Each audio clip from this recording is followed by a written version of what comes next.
"Made you something special, dear," Trevor said, setting the steaming mug down in front of me with that same overly cheerful tone he'd been using lately. The smell hit me immediately. Bitter, almost metallic.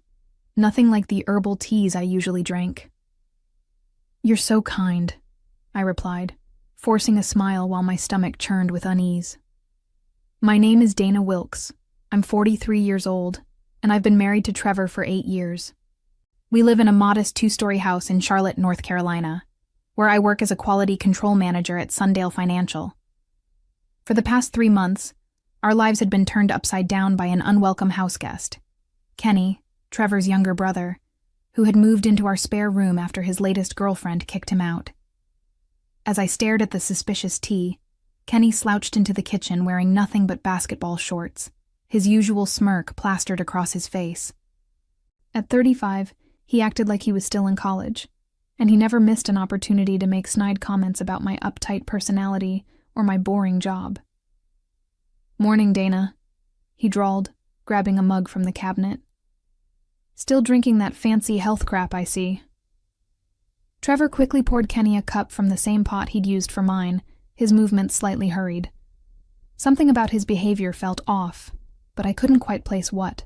"Actually, I made this blend special for Dana," Trevor said, avoiding eye contact with me. "It's supposed to help with stress." The way he emphasized the word made my skin crawl. I'd been dealing with increasing anxiety lately, mostly due to Kenny's constant presence and Trevor's growing distance from me. But this tea smelled nothing like any stress relief remedy I'd ever encountered. Kenny plopped down at the kitchen island next to me, his usual spot for making commentary about everything I did. "Stress, huh? Maybe if you loosened up a little, you wouldn't need magic potions." I bit my tongue, as I'd learned to do over the past few months.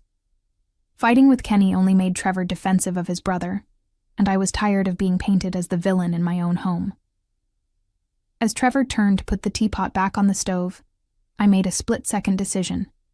With practiced stealth, I quietly slid my mug closer to Kenny's spot while sliding his toward mine. "Oops, mix them up," I said sweetly, handing Kenny the cup that had originally been intended for me. He shrugged and took a long gulp, as if it were soda rather than hot tea. "Tastes weird," he muttered, but continued drinking. I watched him carefully, noting how Trevor's shoulders tensed when he turned back around and saw Kenny with my cup. The tension in the kitchen was palpable as I sipped from Kenny's original cup, plain black tea with nothing suspicious about it. Trevor kept glancing between Kenny and me, his jaw clenched in a way I recognized as barely controlled panic. Our marriage hadn't always been this strained. When we first met at a company mixer 5 years ago, Trevor worked as an accountant at Driftline Construction, and he seemed genuinely interested in my career and ambitions. He'd listened to my stories about catching financial discrepancies at work, praising my attention to detail and analytical mind. Back then, he called those qualities amazing rather than obsessive. Things began changing about a year ago when Trevor lost his job due to company downsizing. His confidence crumbled, and he started drinking more, spending days on the couch while I worked extra hours to cover our mortgage. When Kenny showed up 3 months ago, claiming he needed just a few weeks to get back on his feet, Trevor welcomed him with open arms despite my protests. Kenny had always resented me, probably because I refused to tolerate his juvenile behavior the way everyone else in Trevor's family did. At family gatherings, he'd make jokes about my stick up my ass and how I was changing his brother. Trevor would laugh along, leaving me to sit there humiliated and alone. But lately, Kenny's comments had taken on a darker edge. He'd started making references to how much better off Trevor would be without me, how I was holding him back from his true potential. Last week, I'd overheard him on the phone with someone, talking about how I had a decent life insurance policy, and how Trevor deserved to start fresh. That conversation had prompted me to start being more careful around both of them. I'd begun keeping a small digital recorder in my purse, documenting some of their more concerning conversations. I'd also contacted my old friend Jessica, who worked as a paralegal, asking hypothetical questions about suspicious behavior and evidence collection. "You know," Kenny said, setting down his mug and wiping his mouth, "this stuff really does taste awful. You sure you know what you're doing with these tea experiments, Trevor?" Trevor's face had gone pale. It's an acquired taste. Maybe you should drink some water." "I'm fine," Kenny waved him off. "Takes more than some bitter tea to knock me down." I continued sipping my safe cup while observing the growing panic in my husband's eyes. Whatever had been in that original tea, it wasn't meant to be a harmless stress reliever. The metallic smell, Trevor's nervous behavior, and his obvious distress at seeing Kenny drink it all pointed to something far more sinister. 20 minutes had passed since Kenny finished the suspicious tea when he suddenly doubled over. "Oh, God," Kenny gasped, clutching his stomach as sweat beaded across his forehead. "Something's really wrong." He stumbled from the kitchen island to the living room couch, his face turning an alarming shade of green. Trevor rushed after him, his panic no longer concealed. "What's happening to him?" I asked, though I suspected I already knew. I pulled out my phone, pretending to consider calling for help while actually starting the voice recording app. "I don't know," Trevor stammered, kneeling beside his brother. "Maybe he ate something bad. Kenny, what did you have for dinner last night?" Kenny could barely speak through the waves of nausea. "Nothing. Different." "Trevor, what was in that tea?" The question hung in the air like a loaded gun. Trevor's eyes darted to me, then back to his brother, his mouth opening and closing without words. "Trevor," I said calmly, never breaking eye contact with my husband, "what exactly was in that tea you made for me?" His face went completely white. In that moment, I saw the truth written across his features: guilt, fear, and the dawning realization that his plan had gone horribly wrong. Kenny's condition was deteriorating rapidly. His breathing became shallow, and he started shaking uncontrollably. "Call ambulance," he managed to whisper. I dialed 911, speaking clearly and calmly to the dispatcher, while keeping my phone positioned to catch every word. "My brother-in-law is experiencing severe stomach pain and nausea after drinking tea. He's sweating profusely and seems to be having difficulty breathing." While we waited for the paramedics, I carefully moved to the kitchen and used a clean plastic bag to preserve what remained of the original teapot and the mug Kenny had drunk from. Years of quality control work had taught me the importance of evidence preservation. "Dana, what are you doing?" Trevor asked, his voice cracking. "Making sure the doctors have everything they need to help Kenny," I replied evenly. "They'll want to know exactly what he consumed." The ambulance arrived within minutes, followed closely by a police car, standard procedure for potential poisoning cases, the officer explained. As the paramedics worked on Kenny, loading him onto a stretcher, I approached the responding officer. "Officer Martinez," I said, reading his name tag. "I think you should know that my husband prepared this tea specifically for me, but my brother-in-law drank it by mistake." Trevor's head snapped toward me, his eyes wide with horror at my words. "Ma'am, we'll need to take statements from both of you," the officer replied, already reaching for his notepad. As they wheeled Kenny out to the ambulance, I caught Trevor's arm. "The truth has a way of coming out," I said quietly, so only he could hear. "You might want to think about that." The look of pure terror in his eyes told me everything I needed to know about what had really been in that tea. At the hospital, I sat in the sterile waiting room while doctors worked to stabilize Kenny. Trevor paced nearby, his hands shaking as he repeatedly checked his phone. The police had taken our initial statements, but I knew they'd be back with more questions once they determined what had poisoned Kenny. "Mrs. Wilkes?" A doctor approached us with a grim expression. "I'm Dr. Henderson.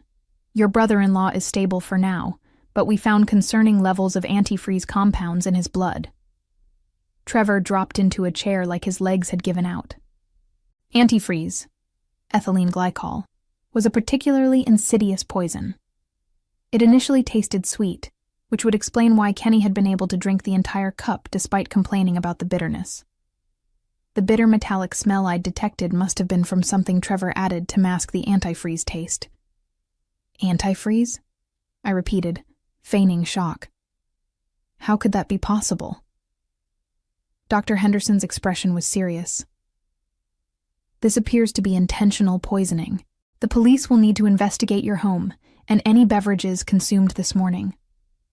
Trevor's face had gone beyond pale to a sickly gray color. I reached over and squeezed his hand, playing the concerned wife perfectly. Honey, you look terrible. This must be such a shock. What Trevor didn't know was that I'd been documenting suspicious behavior for weeks. Hidden in my home office was a small safe containing printed emails, photographs, and recorded conversations that painted a very different picture of my loving husband. It had started a month ago when I'd accidentally opened a piece of mail addressed to Trevor, a confirmation for a life insurance policy increase on me. When I asked him about it, he claimed it was just being responsible and planning for the future.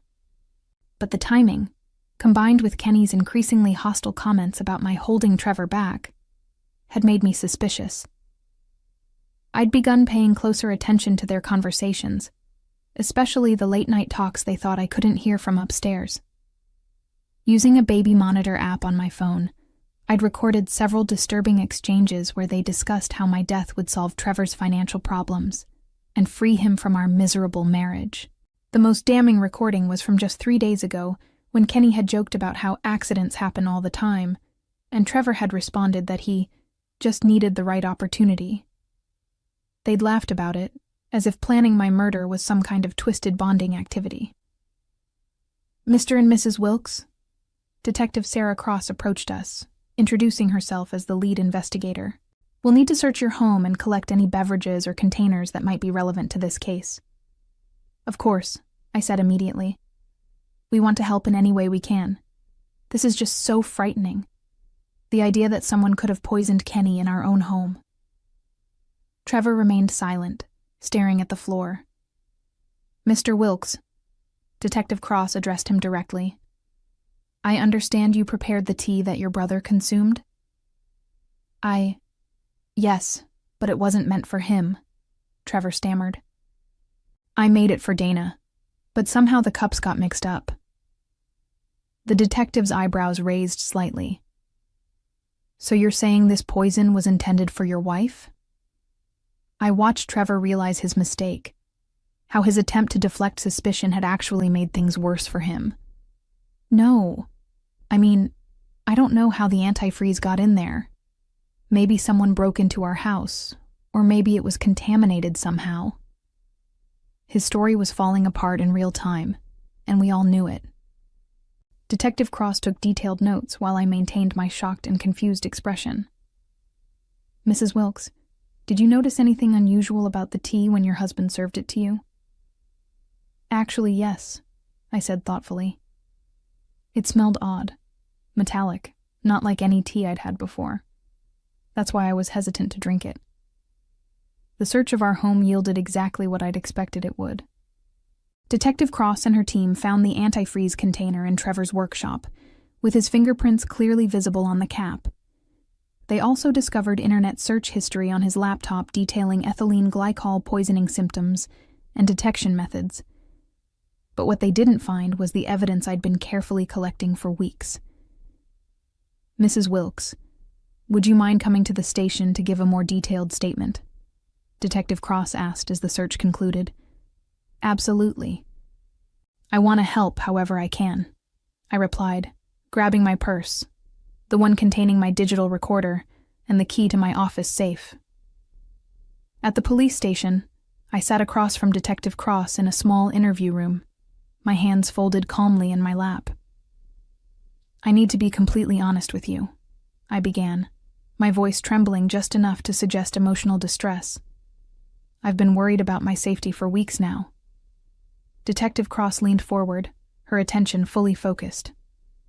My husband has been acting strangely since he lost his job, and his brother Kenny has been living with us, making these awful comments about how I'm ruining Trevor's life. Last week I overheard them talking about my life insurance policy. I paused, letting that information sink in before continuing. I was scared, so I started recording some of their conversations. I know it sounds paranoid, but after this morning, I think my instincts were right. I pulled out my phone and played the recording from 3 days ago. Kenny's voice filled the room.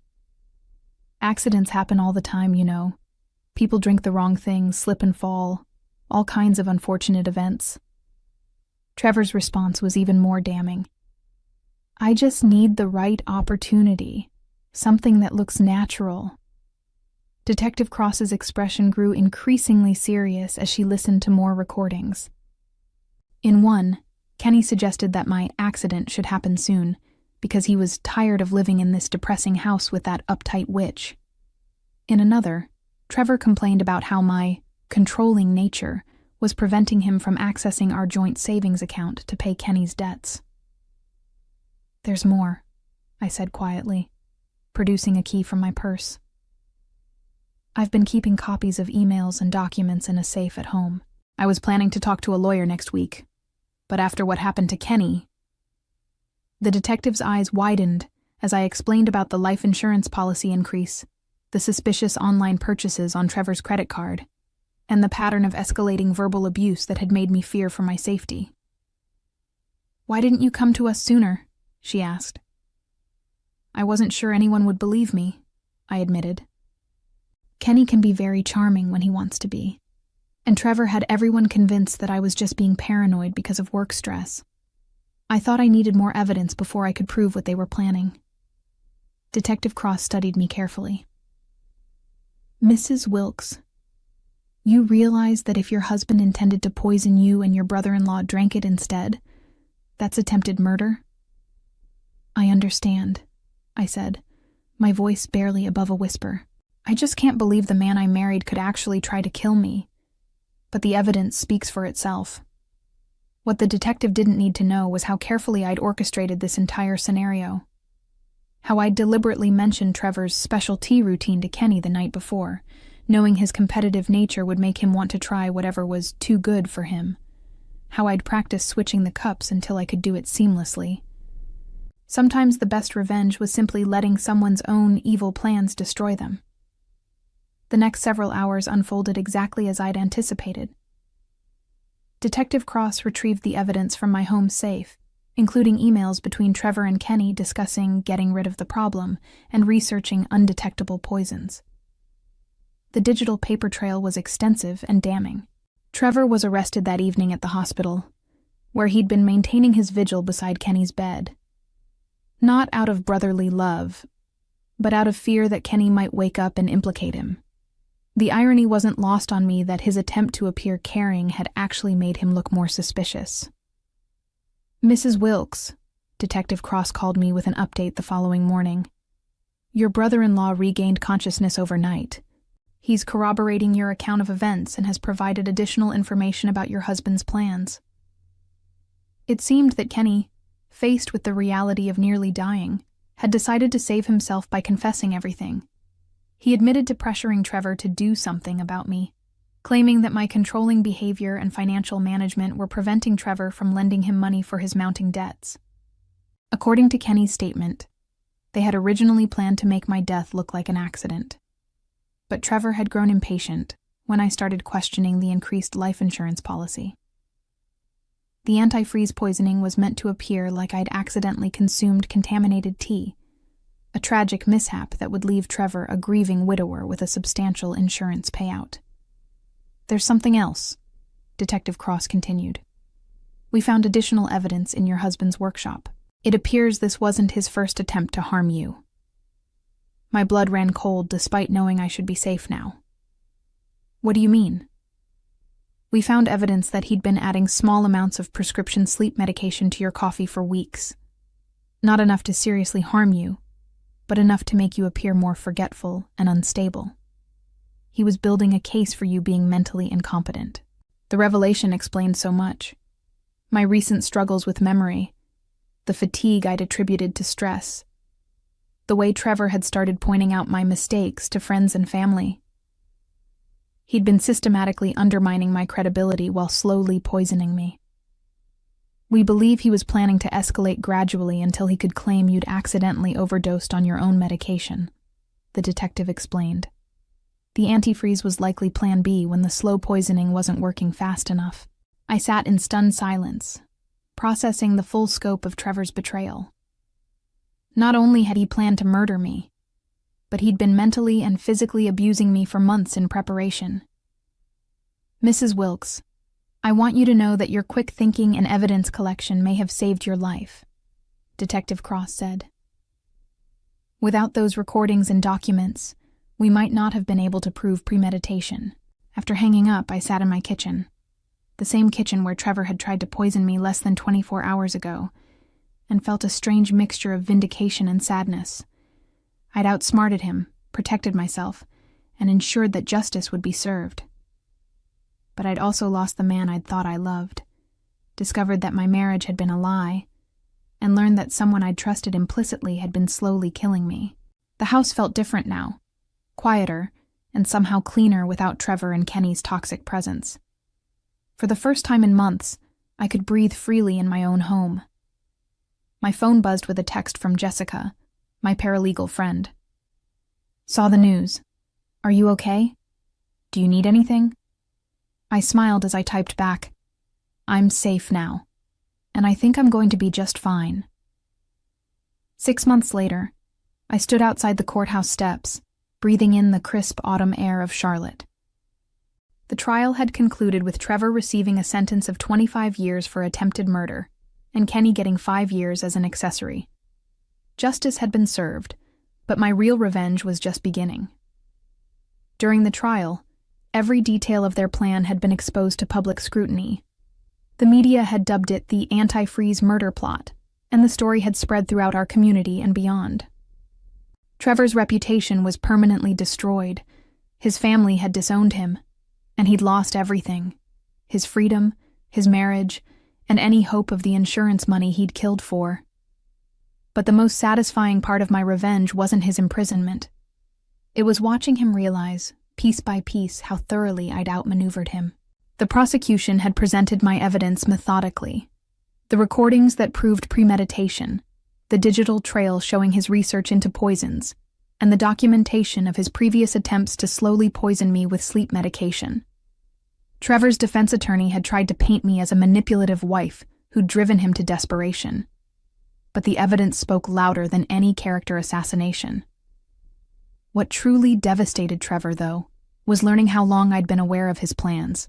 During my testimony, I'd calmly explained how I'd suspected something was wrong weeks before the antifreeze incident. I'd described installing the baby monitor app, setting up the hidden recorder, and carefully documenting his every move. You see, Your Honor, I'd said, looking directly at Trevor across the courtroom, my husband always underestimated my intelligence. He thought I was just an uptight, controlling wife who paid too much attention to details. But those details are what saved my life.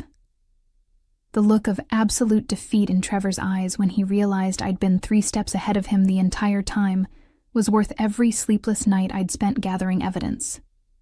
He'd planned my murder for months, but I'd planned his downfall even longer. With Trevor behind bars and Kenny serving his sentence, I was finally free to reclaim my life.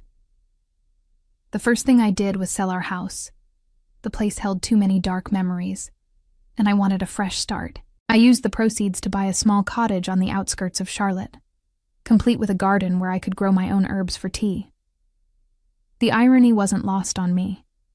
My job at Sundale Financial had been understanding throughout the ordeal, and my supervisor had even offered me a promotion to Senior Quality Control Manager. My skills in identifying discrepancies and maintaining meticulous records had proven invaluable, both professionally and personally. I'd also started volunteering with a local domestic violence organization, helping other women recognize the warning signs of abuse that I'd initially missed. Many of them were surprised to learn that poison was more common in domestic violence cases than people realized, and that emotional manipulation often preceded physical harm. The thing about abusers, I'd tell the women in our support group, is that they always underestimate their victims. They think we're too weak, too trusting, or too scared to fight back. But sometimes, the best defense is letting them defeat themselves. My story had become something of a local legend. The quality control manager who'd applied her professional skills to catch her would-be murderer. Several women had reached out to thank me for showing them that they weren't powerless, that careful planning and documentation could protect them from dangerous partners. The cottage felt like a sanctuary after years of walking on eggshells around Trevor and Kenny. I could drink my morning tea without fear, work in my garden without looking over my shoulder, and sleep peacefully knowing that the only person who could hurt me now was safely locked away. For the first time in years, I felt truly free. And I had ensured that Trevor would spend decades regretting the day he'd underestimated Dana Wilkes.